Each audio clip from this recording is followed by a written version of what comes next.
बहुत बहुत धन्यवाद अध्यक्ष महोदय। आज जिस बिल के बारे में हम सब बात कर रहे हैं कि हमारी सैलरी में से जो कोरोना महामारी हमारे पूरे देश में ग्लोबली आई है, उसके लिए हमारी सैलरीज के 30% काटना है।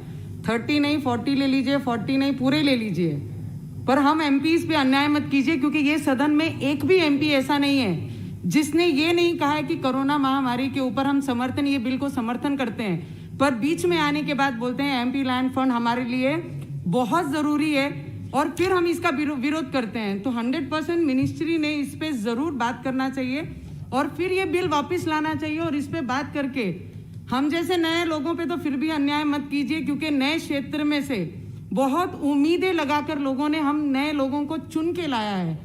क्योंकि एक मिनिस्टर को मैंने पिछले इंटरव्यू में सुना है कि 1 साल में 10,000 करोड़ के काम मैंने मेरे क्षेत्र में किए हैं। अरे हमें सिर्फ 5 करोड़ मांग की है, 5 करोड़ साल भर में मिलते हैं। वो तो हमारा अधिकार, हमारा हक मत लीजिए, हमारे से ज्यादा हमारे क्षेत्र के लोगों का अधिकार है। तो वो अधिकार को ना मारते हुए, मुझे पता है कि कोरोना महामारी में सिर्फ 8,000 करोड़ से कुछ नहीं होना है। 800 एमपीओ के 8,000 करोड़ से ये महामारी को निपटी नहीं जा सकती है। इससे बहुत ज्यादा बड़ा फंड हमें लगेगा।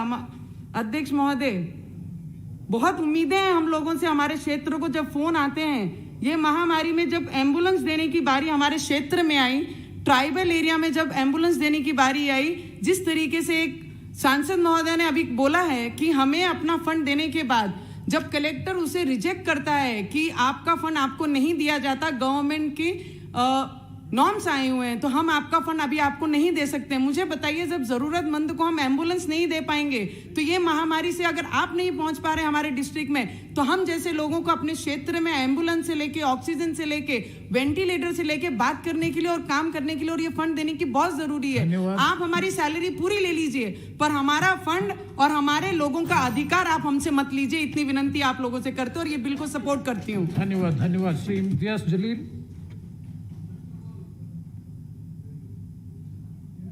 श्री इम्तियाज।